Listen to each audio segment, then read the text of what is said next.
Hello दोस्तों, आप सभी का स्वागत है आपके अपने YouTube चैनल हिंदी समागम पर। आज हम लोग बीपीएससी टीआरई 2.0 के प्रीवियस ईयर क्वेश्चन का एनालिसिस करेंगे। देखेंगे किस प्रकार के प्रश्न पत्र इस एग्ज़ाम में पूछे गए थे।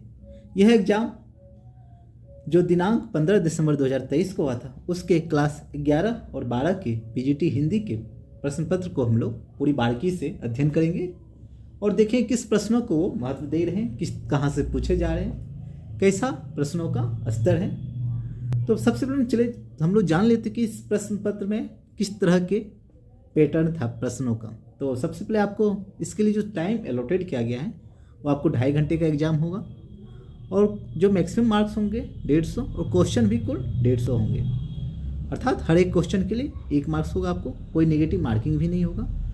जो ये प्रश्न पत्र ये 3 भागों में विभाजित होगा। पहला पार्ट में आपको 1 से 30 तक प्रश्न होंगे जो कि आपकी भाषा से संबंधित होंगे, हिंदी, इंग्लिश, उर्दू, कोई एक भाषा, हिंदी इंग्लिश के अलावा कोई आप हिंदी अथवा इंग्लिश अनिवार्य है, उसमें आपको पास करना होगा। और दूसरा जो पार्ट है वो 31 से 70 तक क्वेश्चन होगा जिसमें आपके करंट अफेयर्स, जनरल साइंस, ये सब होंगे प्रश्न। और फिर जो 71 से 150 तक होंगे वो आपके विषय के, अर्थात अगर आप हिंदी लिए हैं तो हिंदी के होंगे। तो आइए हम अपने हिंदी के वाले प्रश्नों को देखेंगे। सबसे पहले ये लैंग्वेज का पेपर था जो आपको बताया था, ये इंग्लिश वाला है, इसे मैं छोड़ देता हूँ, आप लोग देख लेंगे खुद से। चलिए अब हिंदी जो पेपर है यहाँ से स्टार्ट होता है, प्रश्न संख्या 9 से। तो इसको देखते हैं। प्रश्न है, चांदी शब्द में कौन सी संज्ञा है? इसका सही उत्तर है ऑप्शन ए, द्रव्यवाचक संज्ञा। तो यहाँ देखिए संज्ञा से पूछा गया है, तो आप लोग संज्ञा को भी अच्छे से देख लेंगे। अगला प्रश्न है, निम्नलिखित शब्दों में से कौन सा एक वचन है? इसका सही उत्तर है ऑप्शन बी, छाया एक वचन है। अगला प्रश्न देखते, अगला प्रश्न है, हिंदी शब्दकोश में अक्षर का क्रम किस वर्ण के बाद आता है? इसका सही उत्तर है ऑप्शन सी, क के पश्चात। अगला प्रश्न देखते हैं। अगला प्रश्न है, जिसकी यह पुस्तक है उसे लौटा दो, इस वाक्य में कौन सा सर्वनाम है? इसका सही उत्तर है ऑप्शन बी, संबंधवाचक सर्वनाम। अगला प्रश्न देखते हैं, प्रश्न संख्या 13, क्या है विशेषण का प्रमुख भेद कौन सा नहीं है? इसका सही उत्तर है ऑप्शन ए, असार्वनामिक विशेषण नहीं है। अगला प्रश्न देखते हैं। अगला प्रश्न, निम्नलिखित में से कौन सा अशुद्ध शब्द है? इसका सही उत्तर है ऑप्शन ए, विभत्स, यह अशुद्ध शब्द है। अगला प्रश्न देखते हैं। अगला प्रश्न है, निम्नलिखित में से कौन सा शुद्ध वर्तनी वाला शब्द है? इसका सही उत्तर है ऑप्शन ए, क्षत्रिय, इसका शुद्ध वर्तनी वाला शब्द है। अगला प्रश्न देखते हैं। अगला प्रश्न है, निम्नलिखित में से कौन सा तत्सम शब्द है? इसका सही उत्तर है ऑप्शन बी, स्नेह तत्सम शब्द है। अगला प्रश्न देखते हैं। अगला प्रश्न है, निम्नलिखित में से कौन सा विदेशी शब्द है? देशज विदेश वाले आपने शब्दों में से पढ़ा होगा। इसका सही उत्तर है ऑप्शन सी, चाय जो विदेशी शब्द है। आप लोग मुझे कमेंट बॉक्स में बताइए चाय किस भाषा से लिया गया है। अगला प्रश्न देखते हैं। अगला प्रश्न है, रचना के आधार पर जिन शब्दों के खंड सार्थक ना हो उन्हें कौन सा शब्द कहा जाता है? इसका सही उत्तर है ऑप्शन ए, रूढ़ कहा जाता है। अगला प्रश्न देखते हैं। अगला प्रश्न है, निम्नलिखित में से किस वाक्य में अकर्मक क्रिया है? इसका सही उत्तर है ऑप्शन बी, बालिका लजाती है। अगला प्रश्न है, निम्नलिखित में से कौन सा देशज शब्द है? इसका सही उत्तर है ऑप्शन सी, परवल जो है ये देशज शब्द है। अगला प्रश्न देखते हैं। अगला प्रश्न है, निम्नलिखित में से कौन सा शब्द रूढ़ शब्द नहीं है? इसका सही उत्तर है ऑप्शन डी, उपयुक्त में से एक से अधिक रूढ़ शब्द नहीं है। अगला प्रश्न देखते हैं। अगला प्रश्न है, खारिज किस भाषा का शब्द है? इसका सही उत्तर है ऑप्शन ए, ये अरबी भाषा का शब्द है। अगला प्रश्न देखते हैं। अगला प्रश्न, अशुद्ध और शुद्ध वर्तनी का कौन सा युग्म सही नहीं है?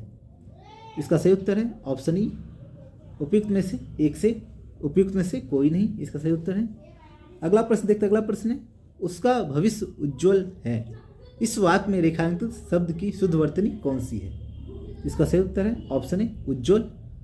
आप लोग याद रखिए कि ये उज्ज्वल शब्द काफ़ी प्रसिद्ध शब्द है, ये हर परीक्षा में पूछा ही जाता है किसी न किसी रूप में। आप यहीं देखिए कई ऑप्शन में उज्ज्वल था, इसलिए इस शब्द को आप अवश्य याद रखें। ये समझिए तो प्रश्न लिख है, प्रश्न ये सबको मालूम ये आएगा, ये उज्जवल, इसलिए आप इसे अवश्य याद रख लें। इसका सही उत्तर है ऑप्शन ए। इसे कैसे लिखा जाता है इस तरह से आप देख लें, हर एग्जाम में ये पूछा जा रहा है, मैं देख रहा हूँ। अगला प्रश्न देख लेते हैं। अगला प्रश्न है, एक छोटी आकृति का चमकीला वक्र जो स्क्रीन पर किसी चिन्ह की स्थिति को स्पष्ट करता है उसे क्या कहते हैं? इसका सही उत्तर है ऑप्शन ए कर्सर। अगला प्रश्न था, कुरुक्षेत्र के लेखक का क्या नाम है? इसका सही उत्तर है ऑप्शन ई, इनमें से कोई नहीं। आप बताएंगे कि इसका लेखक कौन है कुरुक्षेत्र के?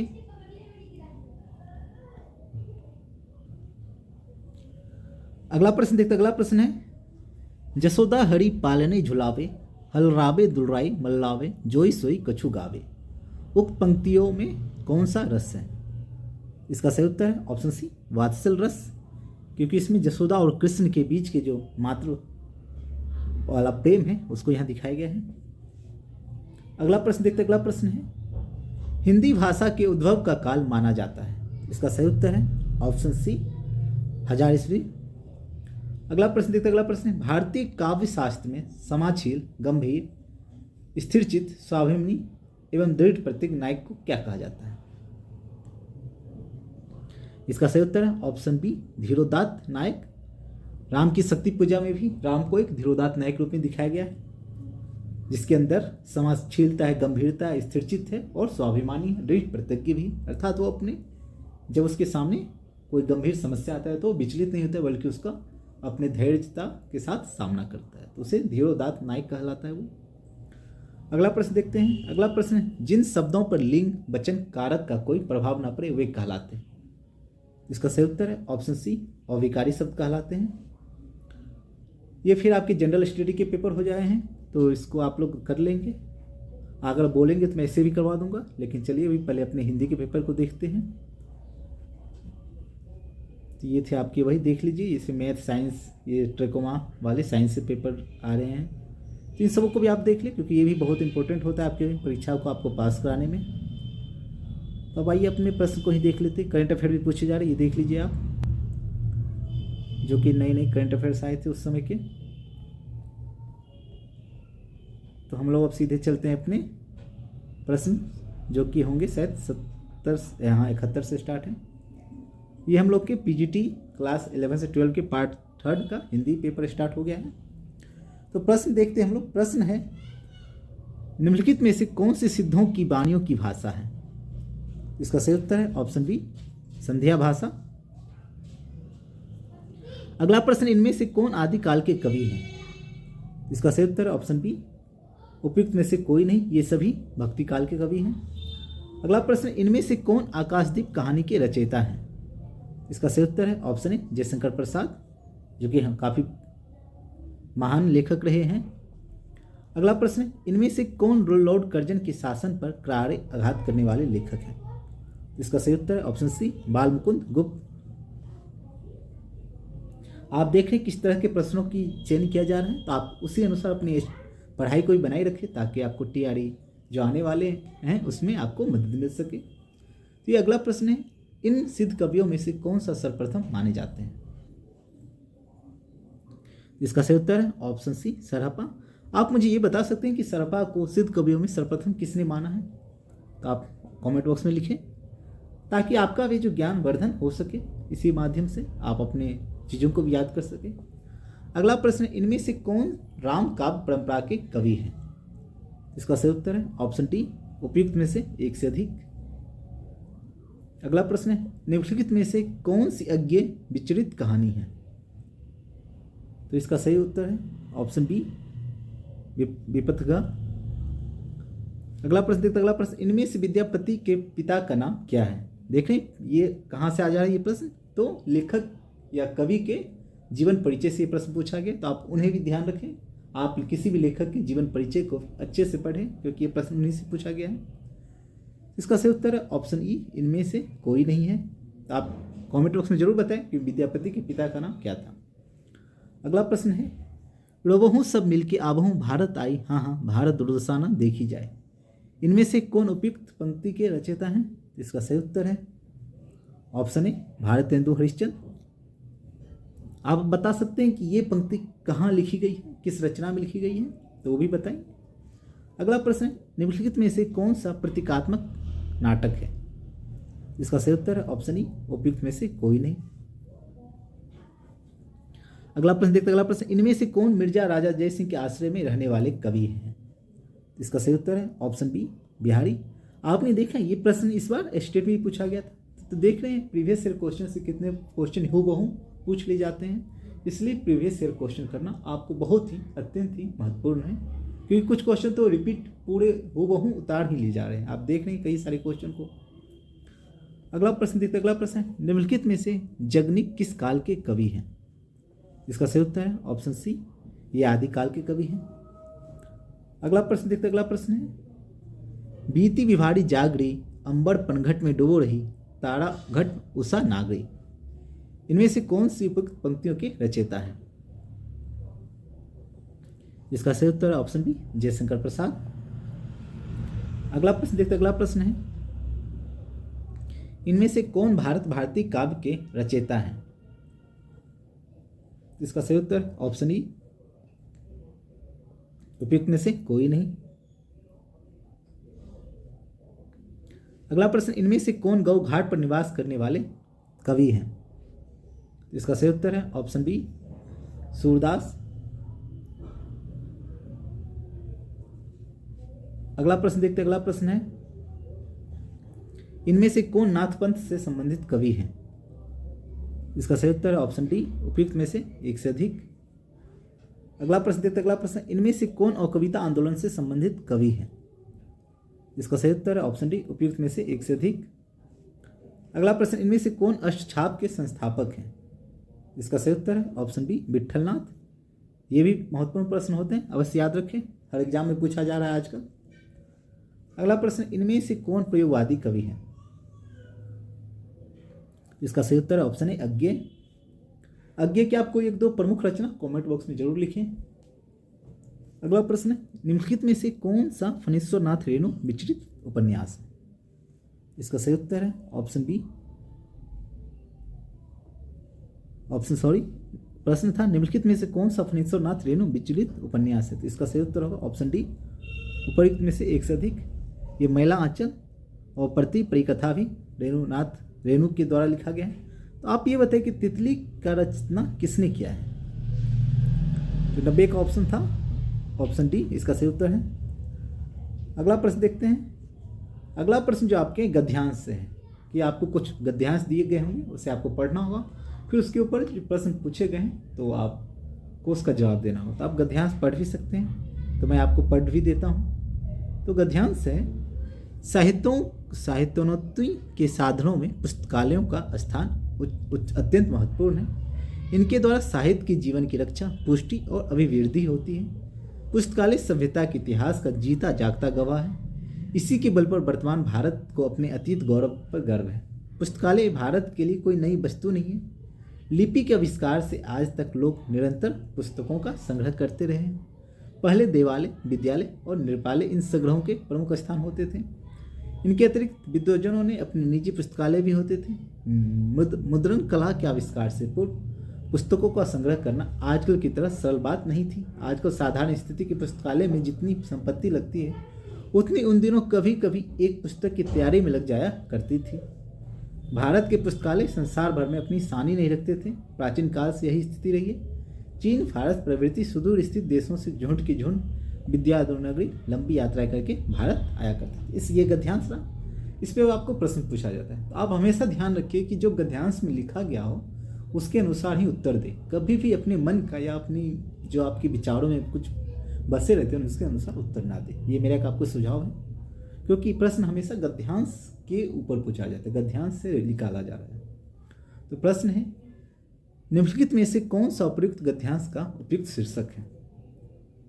जिसका सही उत्तर है ऑप्शन सी पुस्तकालय और भारत, क्योंकि ये पुस्तकालय और भारत की बातें बता रही कि ना कि भारत की जो पुस्तकालय थे उनका क्या महत्व है। तो इसका सही उत्तर ऑप्शन सी। अगला प्रश्न देखते हैं। अगला प्रश्न है, पुस्तकों का संग्रह करना आजकल की तरह सरल बात ना थी। तो इसके पीछे क्या समस्या थी? तो इसका सही उत्तर है ऑप्शन सी। आपने देखा होगा, ये बताया गया था कि मुद्रण काल के आविष्कार से पहले पुस्तकों का संग्रह करना आजकल की तरह सरल बात ना था। अगला प्रश्न है, प्राचीन काल में भारत का बड़ा महत्व था। इसका सही उत्तर है ऑप्शन बी, क्योंकि भारत में विश्व के अनेक सुदूर स्थित देशों से विद्या अध्ययन के लिए आते थे लोग। जैसे आपने सुना होगा नालंदा विश्वविद्यालय, विक्रमशिला, अनंतपुर, ये सभी विश्वविद्यालय विश्व भर में प्रसिद्ध थे, जहाँ सुदूर विश्व के अनेक देशों से लोग पढ़ने आते थे। अगला प्रश्न, पुस्तकालय भारत के लिए एक नई वस्तु नहीं है। इसका सही उत्तर है ए, क्योंकि ये भारत में आरंभ से ही ज्ञान विज्ञान का पठन पाठन होता था। अगला प्रश्न देखते, अगला प्रश्न, साहित्य की उन्नति का महत्वपूर्ण स्थान है। इसका सही उत्तर है ऑप्शन सी, पुस्तकालय, जो कि महत्वपूर्ण स्थान है। अगला प्रश्न देखते, अगला प्रश्न, पुस्तकों का संग्रह शुरू हुआ। इसका सही उत्तर ऑप्शन बी, लिपि के आविष्कार के साथ। अगला प्रश्न, पुस्तकालय भारत के लिए नई वस्तु नहीं, ये तो हो गया था आपका। चलिए 97 वाला ये प्रश्न देखते हैं, सभ्यता के इतिहास का जीता जागता साक्ष्य है। इसका सही उत्तर है ऑप्शन सी, पुस्तकालय। अगला प्रश्न, पुस्तकालय के आने से पहले पुस्तकों का संग्रह होता था। इसका सही उत्तर ऑप्शन डी, उपयुक्त में से एक से अधिक जगह में, नृपालय में भी, देवालय में भी, शस्त्रागार में भी, क्योंकि कुछ जो शस्त्र से रिलेटेड, जो युद्ध संबंधित या बंदूक तोप चलाने की जो विधि होती थी, वो शस्त्रागार में भी रखे जाते थे। अगला प्रश्न, निम्नलिखित में से कौन सा पुस्तकालय का विकास का कारण है। इसका सही उत्तर है ऑप्शन सी, मुद्रण कला का आविष्कार। अगला प्रश्न, भारत को अपने अतीत गौरव पर गर्व है। इसका सही उत्तर है ऑप्शन बी, पुस्तकालय के बल पे हमें अपने अतीत के गौरव है, क्योंकि हमें भी आज नालंदा पर गर्व होता है, क्योंकि वो अपनी विश्वविख्यात पुस्तकालय और पठन पाठन के लिए प्रसिद्ध था। फिर यही है, निबंध है गद्यांश है, इसके ऊपर आपको फिर प्रश्न पूछे जाएंगे। तो हम लोग इस गद्यांश को पढ़ते हैं। इस संसार में धन ही सब कुछ नहीं, धन की पूजा तो बहुत कम जगहों में होती देखी गई है। संसार का इतिहास उठाकर देखिए तो उदाहरण ढूंढ ढूंढ कर सामने रखिए, तो आपको विदित हो जाएगा कि जिनकी हम उपासना करते हैं, जिनके लिए हम आंखें बिछाने तक को तैयार रहते हैं, जिनकी स्मृति तरोताज़ा रखने के लिए हम अनेक तरह के स्मारक चिन्ह बनाकर खड़े रखते हैं, उन्होंने रुपया कमाने में अपना समय नहीं बिताया था, बल्कि उन्होंने कुछ ऐसे काम किए थे जिनकी महत्ता हम रुपयों से अधिक मूल्यवान समझते हैं। जिन लोगों के जीवन का उद्देश्य केवल रुपया बटोरना है, उनकी प्रतिष्ठा कम हुई है। अधिकांश अवस्थाओं में उन्हें किसी ने पूछा तक नहीं। उन्होंने जन्म लिया, रुपया कमाया और परलोक की यात्रा की। किसी ने जाना तक नहीं कि वे कौन थे और कहाँ गए। मानव समाज स्वार्थी अवश्य, पर वह स्वार्थ की उपासना करना नहीं जानता। अंत में वो ही पूजे जाते जिन्होंने अपने जीवन को अर्पित करते समय मनुष्य का परिचय दिया है। ये बहुत ही अच्छा निबंध है जो कि हमें मानव मूल्यों के बारे में बताता है। तो आइए इस गद्यांश से जुड़े प्रश्नों को भी देख लेते हैं। प्रश्न, धन के प्रति आग्रह होने से। इसका सही उत्तर है ऑप्शन डी, उपयुक्त में से एक से अधिक। मनुष्य स्वार्थी बन जाता है, उसमें धन लुप्त आ जाती है, वो श्रेष्ठ बन जाता है। तो इसका सही उत्तर है ऑप्शन डी। अगला प्रश्न, जीवन को अर्पित करने का अर्थ है। इसका सही उत्तर है ऑप्शन ए, जीवन को जन कल्याण के कार्य में लगाना। अगला प्रश्न है, कौन जन्म लेता है, रुपया कमाता है, मर जाता है। इसका सही उत्तर है ऑप्शन सी, जिसका जीवन का उद्देश्य धन संग्रह होता है। अगला प्रश्न, अंत में वही पूजा जाता है। इसका सही उत्तर ऑप्शन ई, उपयुक्त में से कोई नहीं। अगला प्रश्न, संसार में उन्हीं की उपासना होती है। इसका सही उत्तर ऑप्शन सी, जो जीवन को अर्पित कर सच्चे मनुष्य का उदाहरण बनते हैं। अगला प्रश्न, धन और लोक व्यक्ति समाज में। इसका सही उत्तर है ऑप्शन डी।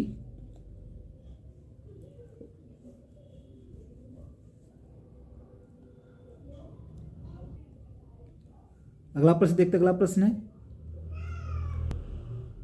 निम्नलिखित में से कौन सा धन से श्रेष्ठ है। इसका सही उत्तर है ऑप्शन सी, त्याग धन से श्रेष्ठ है। अगला प्रश्न, सच्चे मनुष्य का उद्देश्य है। इसका सही उत्तर ऑप्शन डी, उपयुक्त में से एक से अधिक। अगला प्रश्न देखते, अगला प्रश्न है, मानव समाज स्वार्थी है। इसका सही उत्तर है ऑप्शन डी, उपयुक्त में से एक से अधिक। पर वह निस्वार्थी की भी उपासना करता है और निस्वार्थी को सम्मान दान तीनों करता है। तो ये मानव, इसका सही उत्तर होगा ऑप्शन डी, उपयुक्त में से एक से अधिक। अगला प्रश्न, उपयुक्त गद्यांश के अनुसार निम्नलिखित में से कौन सा सत्य है? इसका सही उत्तर ऑप्शन ई, उपयुक्त में से कोई नहीं। अगला प्रश्न देखते, अगला प्रश्न, निम्नलिखित में से कौन सी भाववाचक संज्ञा है? इसका सही उत्तर ऑप्शन सी, सामीप्य भाववाचक संज्ञा है। अगला प्रश्न देखते, अगला प्रश्न, निम्नलिखित में से कौन सा गुणवाचक विशेषण है? इसका सही उत्तर ऑप्शन ई, उपयुक्त में से कोई नहीं। अगला प्रश्न है, निम्नलिखित में से कौन सा द्वंद्व समास का उदाहरण है? इसका सही उत्तर है ऑप्शन ए, ऋषि मुनि। अगला प्रश्न, निम्नलिखित में से कौन सी व्यक्तिवाचक संज्ञा है? इसका सही उत्तर ऑप्शन ई, उपयुक्त में से कोई नहीं।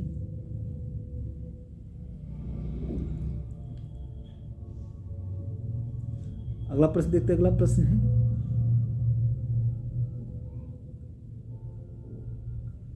निम्नलिखित में से कौन सी अकर्मक क्रिया है? निम्नलिखित में से कौन सी सकर्मक क्रिया है? इसका सही उत्तर है ऑप्शन डी, उपयुक्त में से एक से अधिक। अगला प्रश्न, निम्नलिखित में से कौन सी समास की परिभाषा है? इसका सही उत्तर ऑप्शन सी, समास में दो या दो से अधिक पदों का संयोग होता है। अगला प्रश्न, निम्नलिखित में से कौन सा अवयव है? इसका सही उत्तर है ऑप्शन डी, उपयुक्त में से एक से अधिक। अगला प्रश्न, निम्नलिखित में से कौन सा निश्चयवाचक सर्वनाम है? इसका सही उत्तर ऑप्शन बी, यह। अगला प्रश्न, निम्नलिखित में से कौन सा पुल्लिंग शब्द है?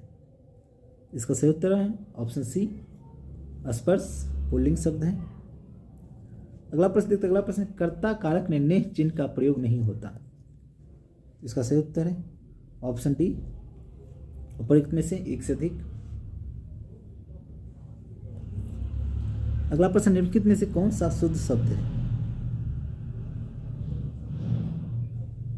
इसका सही उत्तर है ऑप्शन ई, उपयुक्त में से कोई नहीं। अगला प्रश्न देखते, अगला प्रश्न है,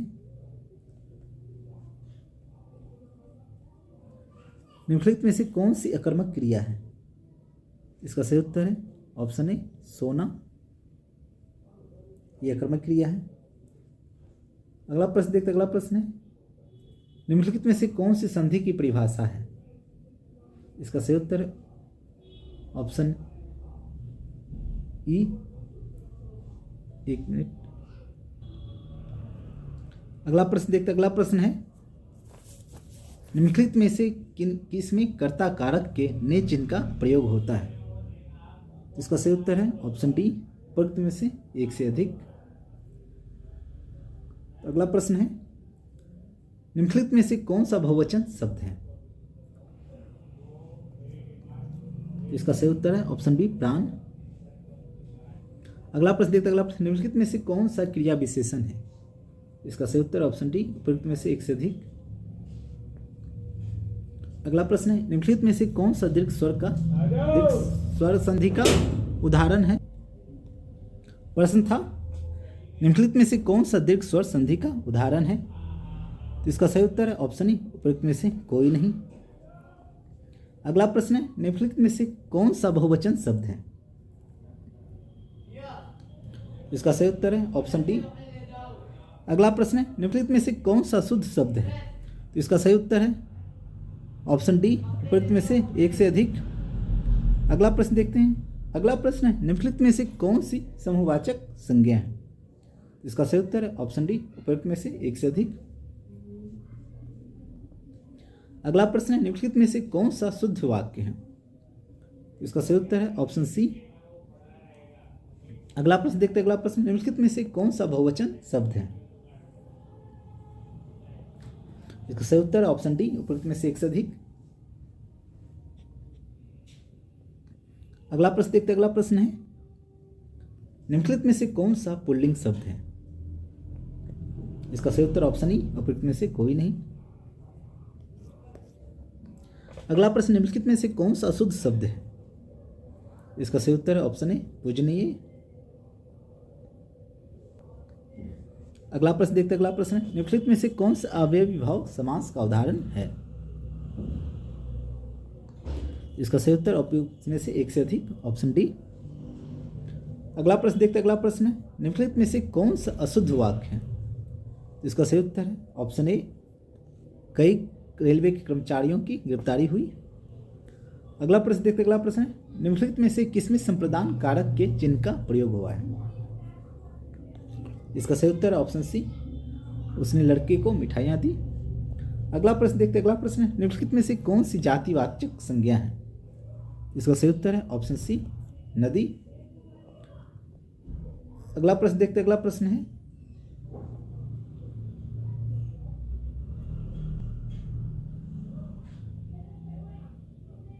अगला प्रश्न, निम्नलिखित में से किसमें संबंध कारक के चिन्ह का प्रयोग हुआ है? इसका सही उत्तर है ऑप्शन ए, चांदी की थाली। अगला प्रश्न, निम्नलिखित में से कौन सा मध्यम पुरुष सर्वनाम है? इसका सही उत्तर ऑप्शन बी, तुम। अगला प्रश्न देखते हैं। अगला प्रश्न है, जो दूसरों के स्थान पर अस्थायी रूप से काम करे अनेक शब्दों के लिए एक शब्द है। इसका सही उत्तर ऑप्शन सी, स्थानापन्न। अगला प्रश्न, निम्नलिखित में से कौन सा मेघ शब्द का पर्यायवाची है? इसका सही उत्तर ऑप्शन डी, उपयुक्त में से एक से अधिक। अगला प्रश्न, निम्नलिखित में से कौन सा अवनत शब्द का विपरीतार्थक शब्द है? इसका सही उत्तर है ऑप्शन सी, उन्नत। अगला प्रश्न, दौड़ धूप करना मुहावरे का अर्थ है। इसका सही उत्तर ऑप्शन बी, बड़ी कोशिश करना। अगला प्रश्न, किसी काम में दूसरे से बढ़ने की इच्छा या उद्योग अनेक शब्दों के लिए एक शब्द है। इसका सही उत्तर है स्पर्धा। अगला प्रश्न, निम्नलिखित में से कौन सा जल शब्द का पर्यायवाची है? इसका सही उत्तर है ऑप्शन ए, ऑप्शन उदक। इसका सही उत्तर ऑप्शन ए। अगला प्रश्न देखते। अगला प्रश्न है, खान छाना मुहावरे का अर्थ है। इसका सही उत्तर ऑप्शन ई, उपयुक्त में से कोई नहीं।